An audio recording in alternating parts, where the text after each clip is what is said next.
This is Jackson, Kendra Jackson v. Northwest Hardwoods. This is the motion to vacate default if the parties want to introduce themselves. Nicole Titus, or plaintiff, excuse me, Kendra Jackson. Apologize. Your Honor, this is Brian O'Connor, counsel for Northwest Hardwoods, and I don't know why my camera is not turning on. Let me try again. I think looks like it's about to go, but if not, that's okay. Sorry. Nope, you're fine. Julie Kim for defendant Northwest Hardwood, Your Honor. I'm sorry, Ms. Kim, I had a hard time hearing you. You're for Northwest Hardwoods also? Yeah. Sure. Okay. And who will be arguing today for Northwest Hardwoods? I will, Your Honor. Brian O'Connor. Okay. So I'll turn it over to you first. And if you kind of oh, there your camera's on. It's working. My biggest question, hopefully you'll address while you're telling me anything else you want me to know, is kind of this idea that it looks to me like Northwest Hardwoods elected to have someone be served in the state of Washington, and that certain agency there's proof of personal service with a specifically identifiable individual. So I'm trying to figure out where the excusable neglect would come in. So that's my big kind of overarching question for you, but happy to turn it over and let you tell me anything you want me to know. Again, thank you, Your Honor. As the court knows, these matters to vacate a default judgment are equity in character. Obviously, that shapes a lot of what we come to you with today. Also, with the guiding principle from the state Supreme Court to, allow parties their day in court so they can be heard. CSC was the company's agent for service. There was some breakdown between CSC and the company. The company actually did not learn of this matter until May 14th, 2026, when a letter from opposing counsel with a copy of the debtor's examination order that you had signed, I believe. And there was then a separate one that came that they also received on the same day that had a copy of the final default judgment and the amount. There was a cover letter that kind of explained all of the stuff that had gone on. Mm-hmm. To the company's knowledge, they were unaware of the lawsuit. Obviously, we've been, kind of turning over everything we can to try to figure out what may have happened. You have a declaration from a gentleman named Todd Brune who led that investigation. They went through and also reviewed their emails, et cetera, and did not find evidence that it had come through. One of the individuals that's purportedly received a copy also gave a declaration, a gentleman named Tim Livermore, who was involved in the termination decision with Ms. Jackson. He was also involved in the, at that time, related union grievance and arbitration procedure. So he was well aware of, the goings on with Ms. Jackson, and obviously those. This hearing isn't really about who owns the property, at least not yet. The big question is whether these two lawsuits are so closely connected that they should be handled as one. Miss McClinton says the parties' evidence and property issues all overlap, while the other side argues combining the cases would only create more delays and confusion. Proceedings under the collective bargaining agreement got dropped. He, as he's given you in his declaration, did not receive a copy, and candidly, if he had, this would have jumped out to him. I mean, it would not have been something that would have slipped by. And we know we've come to this, later. Certainly, and I understand it was probably done in part for strategic reasons. This process has been dragged out. The default judgment was entered in April. 13 months later, we get the examination of the judgment debtor. We come to the court with the basic message that, we think this is absolutely a defensible matter. We believe we have sound grounds to dispute these claims. Our client wants the ability to have it stay in court. I can understand that Plaintiffs certainly would oppose that. I get that. But we think in looking at the equities and balancing them, and again, with the state Supreme Court's guidance on this, that the court should vacate and allow the thing to proceed on its merits. We had also proposed to the court, if the court was to vacate the default and the default judgment, that we would file the answer within 7 days and get the matter moving as promptly as possible. And obviously, if you have other questions, I'm happy to address them too. No, thank you. I appreciate it. Ms. Tideman, go ahead. Thank you, Your Honor. As the court's aware, I represent the plaintiff in this matter, and notably, we cited a laundry list of cases where defendants simply do not have the ability to obtain the remedy that they're asking this court to grant today. The default order was taken not on day 21 or immediately, but was taken 33 days after service. Service was effectuated properly. Defendants are solely responsible for setting up the process in which they obtain service and process of service, and they did so. Their own submission indicates that the company that they received service through had 3 email addresses, and that company indicated that they had forwarded it on. There were 2 other individuals that they said since have left the company, but were employed at the time that service was effectuated. We don't have declarations from either of them. We don't have any declarations from an IT manager or somebody else that would indicate that there was any sort of irregularity or issue with the emails or anything about their internal situation.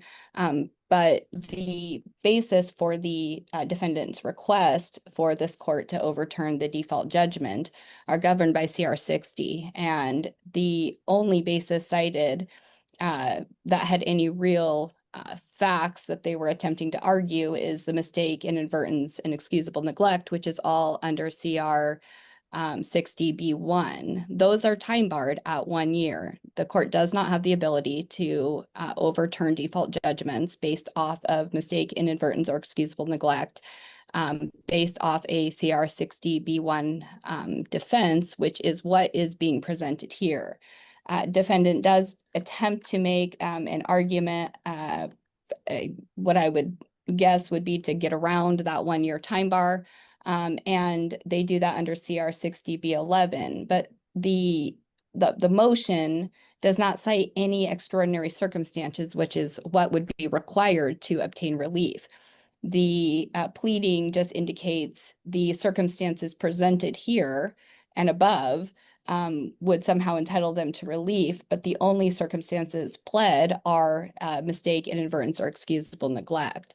We cited in our response that there's a case that talks about that the court can't use, or defendants can't come to the court and attempt to make an argument under 3060B11 that would then really be under 3060B1 in an attempt to circumvent the 1 year time bar that is included in that rule.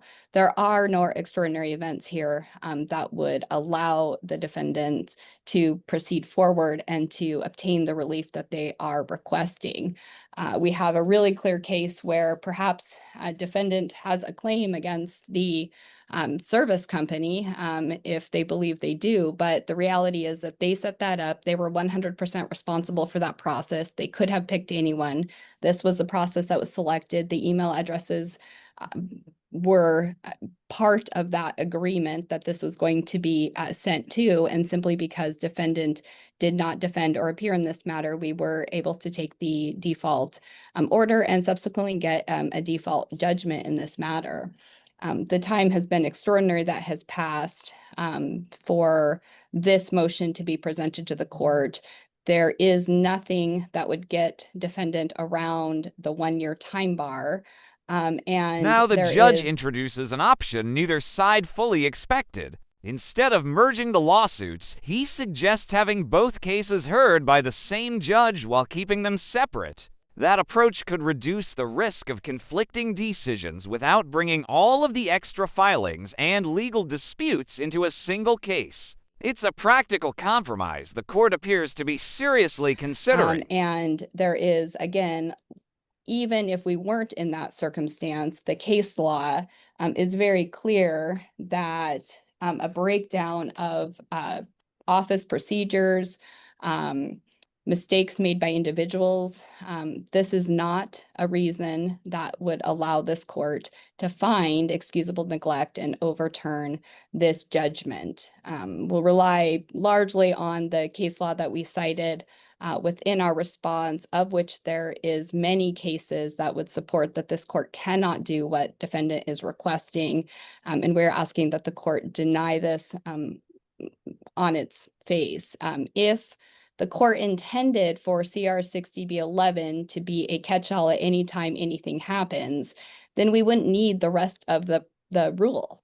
That would just be a catch-all at any time for any reason. If the defendant shows up and says, whoops, this happened, and now we'd like the court to overturn this. But the plaintiff deserves to have some finality. She deserves to be able to move forward. This was settled long ago, and the court should not entertain this motion to overturn the default judgment and order. Thank you. Thank you. Mr. O'Connor, any rebuttal? Briefly, the argument that it's been a long time, candidly, they made it a long time. I mean, they waited 13 months to come back and request the debtor's exam and then send that letter to my client. And again, I understand we didn't respond, so they're just going to kind of lay in wait and not do anything and do all these things, and then we find out about it. When we learned of this on May 14th, we did react promptly. The client did review processes. That's in Mr. Brune's declaration. Counsel was retained. We were retained on the 18th of May. I contacted opposing counsel the same day. We filed a notice of appearance the following. There was a court hearing on the 20th of May, which my colleague, Julie Kim, appeared at. And we filed a motion on the 26th after the holiday. So we moved as quickly as possible once we had notice of the proceedings. And again, balancing the equities. And again, we think what is a meritorious defense. We would ask the court to grant the motion to allow us to put on that defense and have this matter tried on its merits. Okay, thank you. So here are some of the facts in my review that form the basis for my decision. I think it's undisputed that defense, and I assume plaintiff probably agrees that defense got involved in this case recently in May of 2026 after being served with the order for examination of judgment debtor, the subpoena ducis tecum. I looked at that proof of service.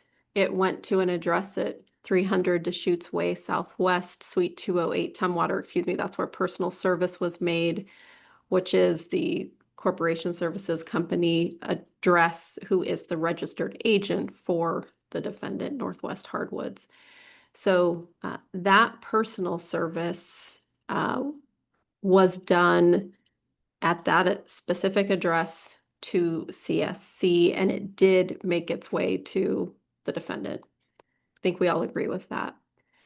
So if I look backwards, then the proof of service I have for the original summons, complaint, and request for jury trial was actually signed by the same process server and was personally delivered to a specific individual named Ellen Jones to that same address, 300 Deschutes Way Southwest in Tumwater. It also, again, to CSC, and that service is dated September 11th, 2024, filed with our court September 16, 2024. So I don't see any inconsistencies in where the 2024 service was made when compared to the 2026 service that did make its way to the defense. So turning then to the rule, and I certainly understand this court sits in equity, and I on numerous occasions have vacated defaults, citing very specifically what Mr. O'Connor cites is courts prefer to have cases tried on the merits, and um, that is well accepted. In order for me to exercise that equity, though I do turn to the rule CR 60, it does appear to me that this motion is primarily done under CR 60 B1 for mistake or excusable neglect or inadvertence. I'll talk about subsection 11 in a minute, but if that's the case, then it does have to be within a reasonable time and not more than 1 year after judgment order proceedings were entered. So clearly, just on a time bar, it would fail. So then jumping to, let's just assume for sake of argument that subsection 11 that doesn't have the 1 year time bar also operates to allow this court to look at things like mistake and excusable neglect. As I think both parties would agree, significant case support for these exact scenarios where the Court of Appeals, appellate courts have said inter-corporation processes, those breakdowns don't qualify for as inexcusable neglect. So I would never purport to give anyone legal advice on this document. This docket, it certainly sounds like a case where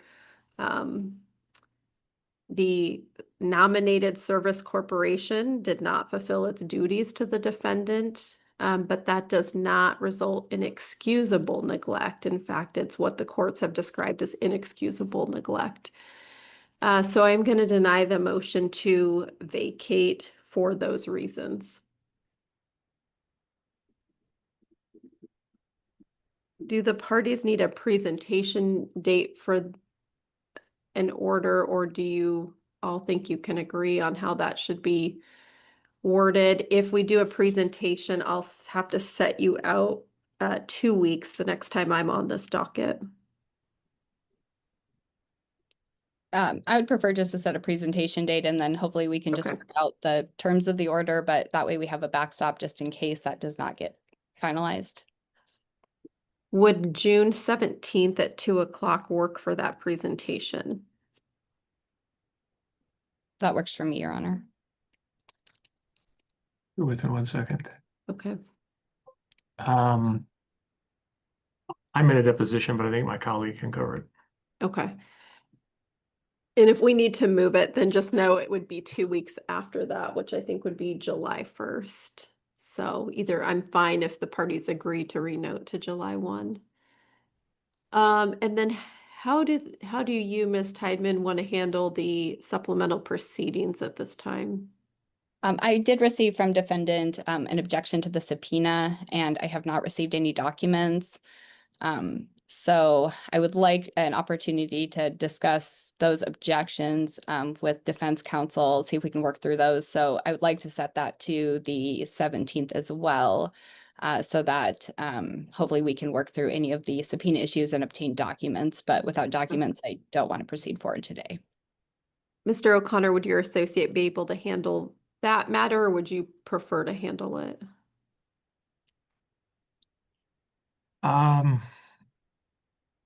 I have confidence in my colleague.